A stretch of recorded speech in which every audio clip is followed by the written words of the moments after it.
A gente vê quadros de dor crônica. A dor crônica responde super bem, fibromialgia, quadros dolorosos crônicos. Tem também quadros de depressão em pacientes com transtorno afetivo bipolar, porém, geralmente a gente toma mais cuidado com quem é bipolar tipo 1, então dá para fazer esse tratamento com mais tranquilidade num paciente bipolar tipo 2. Que quem é psiquiatra vai entender a diferença entre um e outro e o mensagem das pessoas. Então,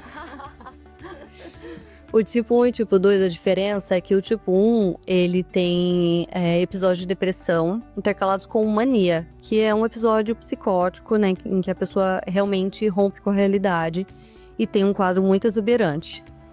O que é mais, inclusive, é mais raro. O tipo 2, ele é mais frequente, que são quadros de depressão, que tem aí entre eles pequenos episódios de hipomania, que seria como se fosse metade do que a mania, que seria esse quadro muito exuberante. Então, assim, a pessoa fica com excesso de energia, fica com baixa necessidade de sono, compras mais compulsivas, hipersexualidade pode estar presente também.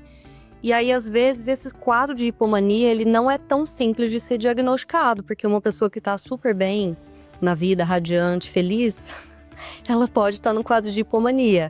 Mas aí a gente precisa realmente de uma avaliação mais pormenorizada para saber.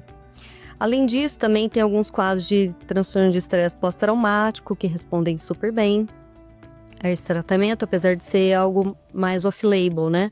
Mas também tem o seu valor aí. Tem mais algum quadro que você lembre?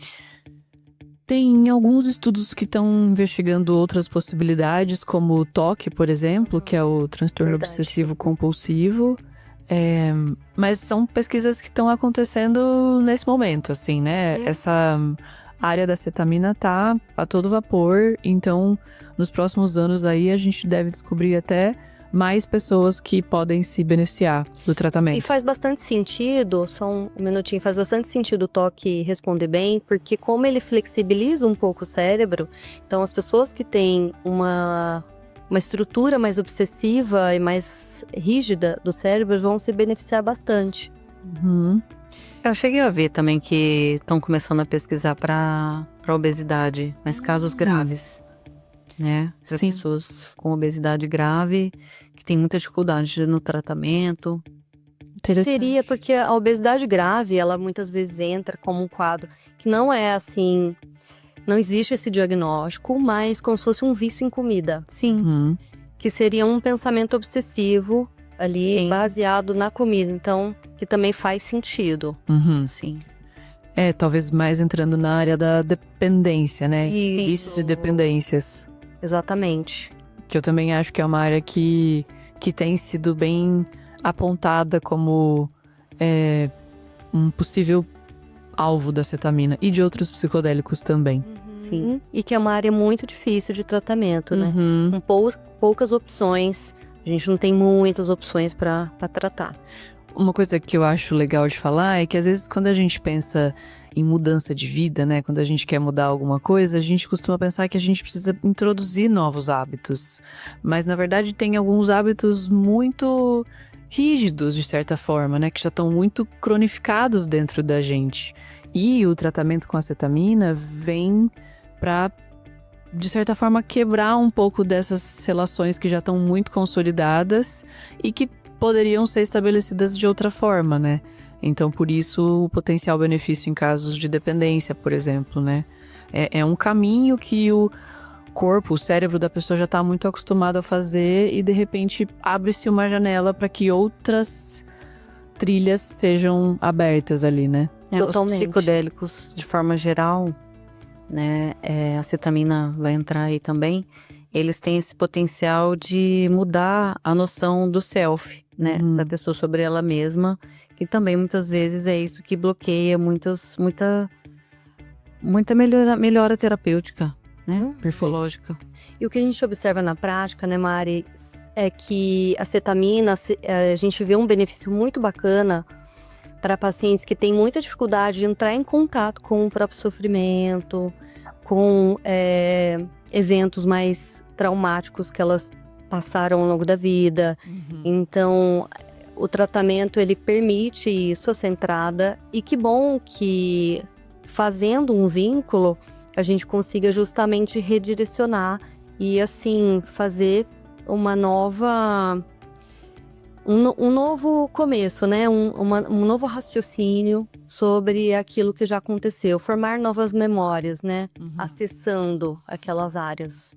Sim, eu acho que uma Quando experiência leitura, né? perfeito. Uma experiência bem cuidada, né, com todos esses detalhes que a gente está citando aqui, pode trazer à tona coisas que talvez num outro processo de psicoterapia demorassem mais tempo, né? Então, se a pessoa já vem com aquela intenção de trabalhar certo tema que por algum motivo ela não consegue, tem alguma resistência, isso pode vir à tona e vindo à tona a gente consegue elaborar de alguma forma, Como né? se ele fosse um catalisador. Exato. E o cérebro, ele tem essa função de proteção. É. Né? Que não é à que- toa, né? Exato. Isso. Então, muitas vezes, não é sempre que a pessoa vai estar pronta para lidar com certos traumas. Por isso que o ambiente terapêutico é muito importante, porque você vai abrir um porão ali que você não sabe o que vai vir. Exato. Então, ao mesmo tempo que o cérebro protege, ele também inibe, né, as pessoas de melhorarem. E aí, Porque assim, ó, muito do que a gente vive é uma reação a traumas que a gente passou na vida. E traumas, a gente não precisa pensar que é só um acidente, que é traumas. uma coisa muito grave. Isso, traumas são, assim, separação da mãe. Ou circunstâncias normais. Normais da vida. Uma pessoa. Mas aí esses mecanismos que a gente cria, muitas vezes eles não ajudam. Muitas vezes eles mais atrapalham do que ajudam. Apesar de ter a sua função dentro daquele organismo, É né? igual uma febre, né? Quando a gente tá Isso. doente, a gente vai lá, né? O nosso corpo reage e faz a gente ter febre, a gente fica lá prostrado, mas a gente vai lá e toma dipirona. Por quê? Porque passa do ponto, né? Sim. Passa do ponto. Ela tem a sua função, tem a sua necessidade pro organismo para, né, fazer a reação ali àquele evento, mas ela deixa a gente mal. Né? Então aí a gente dá essa medicação. É como se fosse uma dipirona do cérebro. Sim, boa. Exatamente, que nem uma doença autoimune, né? Que aí a pessoa tem uma hiperativação da autoimunidade dela. Isso pode causar sérios problemas, né? Como, por exemplo, esclerose múltipla, que a pessoa pode ter ali reações inflamatórias e parar de andar. Tipo, tem várias doenças que são autoimunes e que dão muitas consequências negativas. A própria fibromialgia é uma delas, né? Exatamente. E aí, quando a gente pensa em cérebro, fica um pouco mais difícil de imaginar isso, mas seria mais ou menos, né, esse mesmo mecanismo. Sim. Acho que tem uma coisa legal pra gente falar sobre experiências com substâncias psicodélicas de forma geral, mas a cetamina é uma delas e isso que eu vou falar vale pra ela também, né? Tem 3 coisas que influenciam bastante como vai ser uma experiência dessas, né? Uma delas é a dose, e isso é uma coisa que eu acho muito legal de falar, que a gente cuida muito lá na clínica, né? Pra começar sempre com uma dose bem baixinha, entender como a pessoa vai reagir. Enfim, a gente é extra cautelosa nesse sentido.